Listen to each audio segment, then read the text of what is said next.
Então, a gente vai dar as boas-vindas à vereadora. Boa tarde, vereadora, seja bem-vinda. E eu já vou começar perguntando sobre a sua atuação em comissão. Olha, a vereadora é membro da Comissão de Constituição e Legalidade, da Comissão de Honraria, de Educação e Esporte. Atualmente, preside a Comissão Especial de Estudos, que avalia e discute a importância do funcionalismo público para o município de Campinas. Essa comissão foi instalada em fevereiro deste ano, realizou 11 reuniões e estava prevista para acabar no dia 8 de maio, mas teve essa semana um pedido de prorrogação. Vereadora, seja bem-vinda.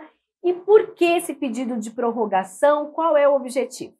Olá, Mirna. Olá aos ouvintes, aliás, os telespectadores, da TV Câmara. É muita satisfação estar aqui com vocês mais uma vez.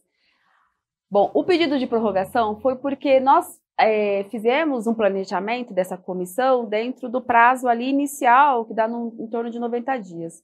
E eu esperava que fosse 90 dias, porque a gente tem muita coisa para dar conta, né? Então a gente queria terminar logo para poder fazer os encaminhamentos. Mas, infelizmente, no decorrer da comissão, nós percebemos que surgiram novas pautas que precisam ser tratadas. A nossa comissão debate, a gente colocou uma temática de forma ampla, pautando sobre o funcionalismo público, mas, na verdade, a gente quer discutir, inclusive, o serviço público, as políticas públicas para a população.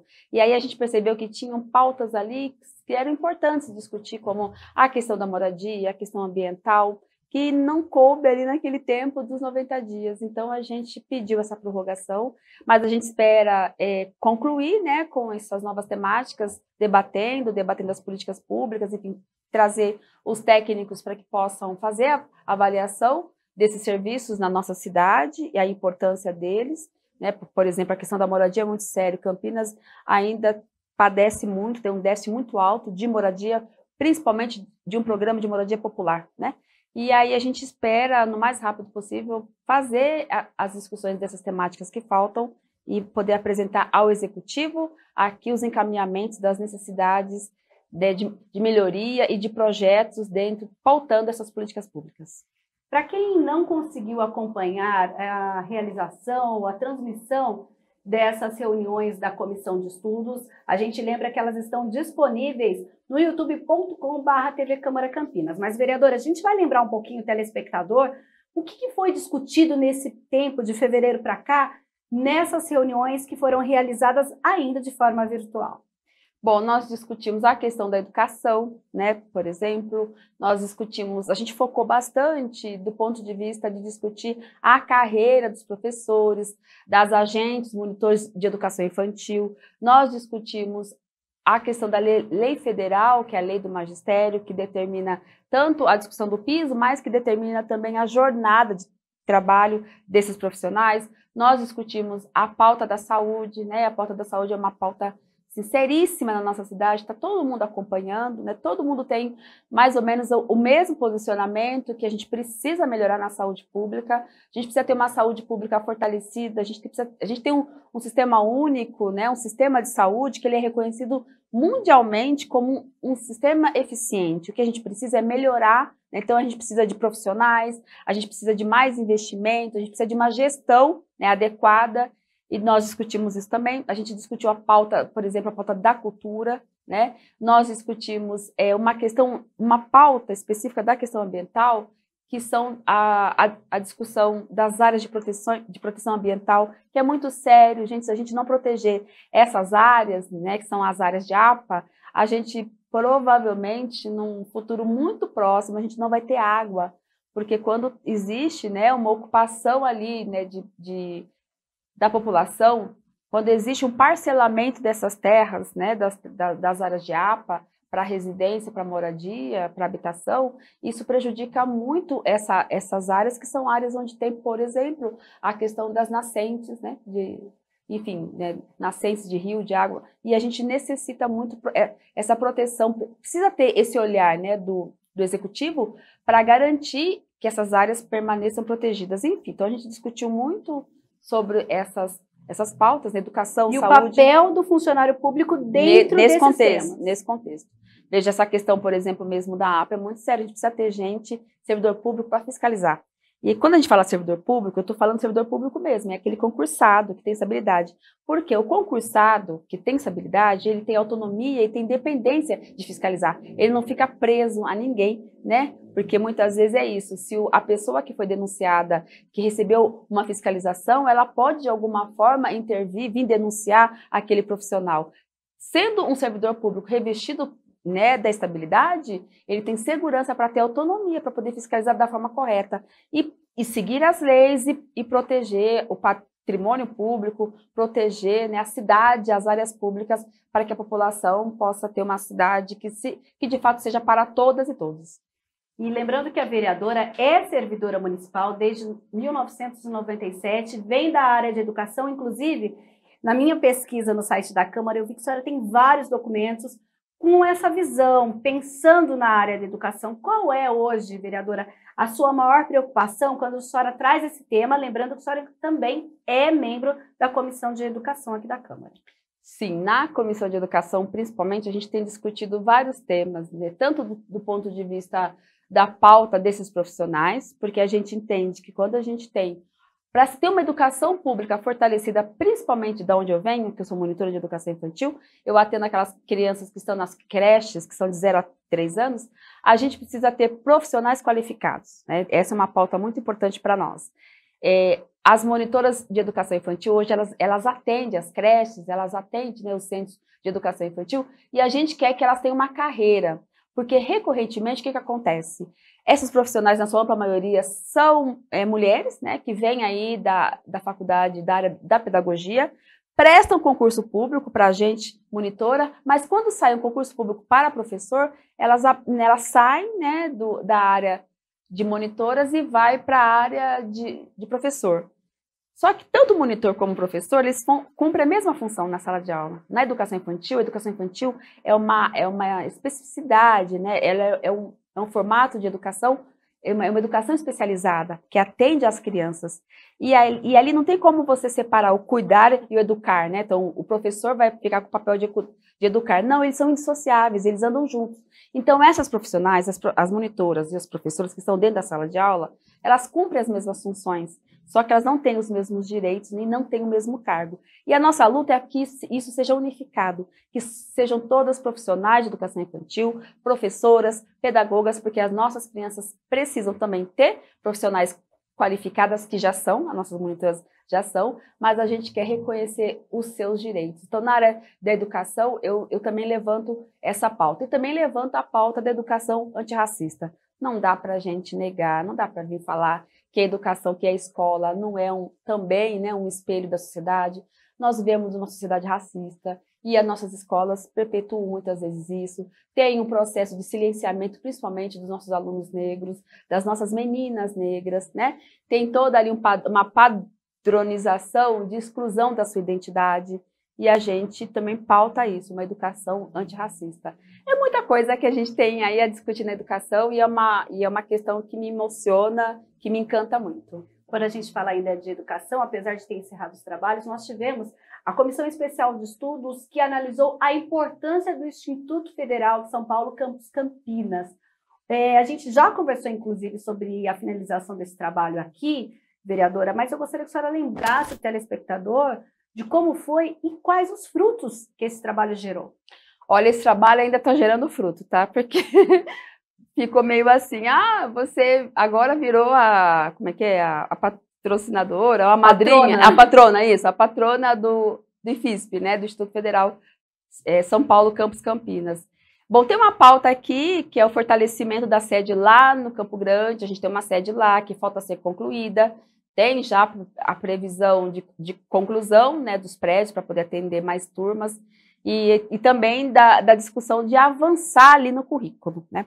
É uma discussão que eu fiz dentro da comissão, que o IFISP está numa área periférica, né, numa região que tem muita mulher, mãe solo, mulheres negras, que estão numa situação de muita vulnerabilidade, tanto do ponto de vista profissional, do ponto de vista econômico, e a gente entende que o Instituto Federal pode cumprir um papel importantíssimo. O histórico do Instituto Federal, ao longo, desde o processo que ele teve toda essa implementação, né, esse fortalecimento de 2000, né, de 2003, 2004 para cá, 2002, para cá, nesse período, houve um fortalecimento desses institutos a nível de Brasil. Ampliou-se muito esses institutos a nível de Brasil. E aonde foi organizado um Instituto Federal, se criou toda uma rede ali de socialização, de desenvolvimento econômico no seu entorno. E a gente quer que a gente consiga também alavancar isso aqui em Campinas, né? Então, a gente quer o Instituto Federal Campus Campinas, esse fortalecimento, que possa ter ali a oferta de cursos que possam contemplar o seu território, que é um território lá do Campo Grande, como eu disse, que o seu currículo possa ofertar cursos da área de humanas, para poder que essas mulheres possam, né, poder ali se formar, ali poder fazer usar sua formação. mais aquele instrumento educacional. Ter essa relação mais, né, essa interação mais próxima ali do território. Mas tem outras ações também. A gente quer ampliar o Instituto aqui em Campinas. Campinas tem demanda para isso, então a gente quer que você tenha um campus nos Amarais, a gente quer que tenha um campus... O dos Amarais foi fechado, Foi vereador? foi fechado. Quando teve-se uma decisão da reitoria de fechar lá, isso causou um trauma muito grande quem discute a pauta do Instituto Federal, porque queria que mantivesse lá, mas que abrisse também do Campo Grande, que é a sede, né? Mas, enfim, fechou. Então, tem uma luta para se retornar, para ter esse ponto também, né, esse espaço, esse campus lá nos Amarais e no Campo Belo. E tem outras lutas também, que a gente quer ampliar o Instituto na nossa cidade, quer discutir o currículo, quer fortalecer ele aqui, que a gente acha que Campinas merece um instituto de qualidade como é o Instituto Federal. Vou falar um pouquinho dos aspectos sociais, até porque a gente viu recentemente, a Operação Inverno começou em Campinas. Inclusive, ontem a Prefeitura disponibilizou mais 40 lugares na Casa da Cidadania para abrigar as pessoas em situação de rua, em função das baixas temperaturas. E logo no começo do ano a gente teve aquele decreto em relação à distribuição de alimentos, decreto esse que foi revisado, a gente está num outro momento, mas nesse período nós tivemos, inclusive, um projeto da autoria da senhora, juntamente com os vereadores Cecílio Santos, Gustavo Peter, Paola Miguel e Paulo Búfalo, falando sobre alguns dispositivos do cadastro voluntários para distribuição de alimentos à população em situação de rua. Com a revisão desse decreto, a senhora acredita que essa situação está resolvida ou não? Ainda é uma preocupação para a senhora? Sim, ainda é uma preocupação, porque esse decreto, na verdade, ele veio regulamentando um projeto de lei que foi votado anteriormente, né? A gente precisa, esse decreto que nós fizemos, esse PL que a gente apresentou aqui, era justamente para revogar esse artigo, porque esse artigo que deu força para esse decreto do prefeito, né, de apresentar essa proposta aí que regularizava o fornecimento de alimentação para a população de rua. Veja, a crítica que a gente fez foi que esse decreto do prefeito não discutiu com ninguém na cidade, né? Não discutiu com as entidades, com quem milita nessa área, que é a militância aí de socorrer, de organizar a população em situação de rua. Isso é muito sério, não dá para a gente enfrentar esse problema dessa forma, porque o que ficou parecido para nós, o que foi ali evidente para a gente, que é um processo de higienização. Então, ao invés da gente enfrentar isso, ou seja, vamos traçar um projeto, uma política pública para poder atender essa população, trazer condições, porque a gente sabe, a gente está num período histórico de desemprego, de fome, de miséria, se agravou-se muito, e Campinas não está fora desse contexto. Então, assim, com certeza a gente sabe que pessoas foram, né, para esses espaços, né, de essa situação, né, de rua, vítimas também de todo esse desmonte econômico que a gente vive. Então, a ideia não é essa, ou seja, você vai, além dessas pessoas já ter perdido tudo, ainda você vai limitar aonde ele vai receber alimentação, aonde ele vai poder ter o seu momento ali de socialização, e a gente percebe que era justamente para isso, para expulsar essas pessoas de determinadas áreas. Só que isso não resolve, porque vai sair daqui, vai para ali, vai para outro território, e onde for vai ter tensão social.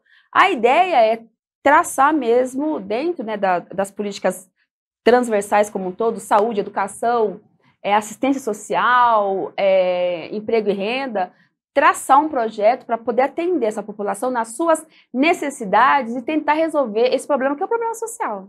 Tá certo? Então, lembrando que você que quiser conhecer o projeto, ele está no campinas.sp.leg.br, é o projeto de lei ordinária número 62 de 2022. Você vai lá no nosso arquivo, entra em pesquisa de proposições, digita esse número e você tem lá a íntegra. Vereador, infelizmente, o nosso tempo acabou, já deixo o convite para uma próxima oportunidade. E a senhora está atendendo aqui na Câmara, quem quiser falar pessoalmente com a senhora, pode até o gabinete? Sim, a gente está lá no nosso gabinete, gabinete 6, vereadora Guida Caliço, quem quiser lá. Quem quiser ir até lá, vai ter sempre gente lá, sempre vai ter um assessor para estar atendendo. Geralmente eu faço muita agenda externa, né? Nossa cidade é uma cidade grande, tem muito problema, a gente tem que fazer agendas externas. E a gente tem que cumprir o papel de vereador, afinal de contas a gente foi eleito para isso, né? Não foi eleito para ficar sentado no ar-condicionado. Então a gente faz as agendas externas, mas tem sempre gente lá. Eu já quero agradecer e destacar. E esse programa só acontece porque tem servidores, tem trabalhadores fazendo ele acontecer, né? Então, quero aqui agradecer e, mais uma vez, fazer uma homenagem mesmo aos servidores, principalmente aos trabalhadores da TV Câmara, que são muito bacanas, são muito solícitos, são gente que a gente pode contar no dia a dia, no nosso trabalho de vereança. Obrigada, vereadora, e até segunda-feira lá no Teatro Bento Querido. Isso, a gente está com expectativa, a gente não vê a hora de voltar ao presencial, esse negócio de virtual não dá não, é melhor no tete-a-tete. Tá certo, então, obrigada, vereadora. E você continue com a gente, nós vamos para um breve intervalo e na volta, Gabriel Castro estará aqui para falar um pouquinho mais com você no Câmara Notícias.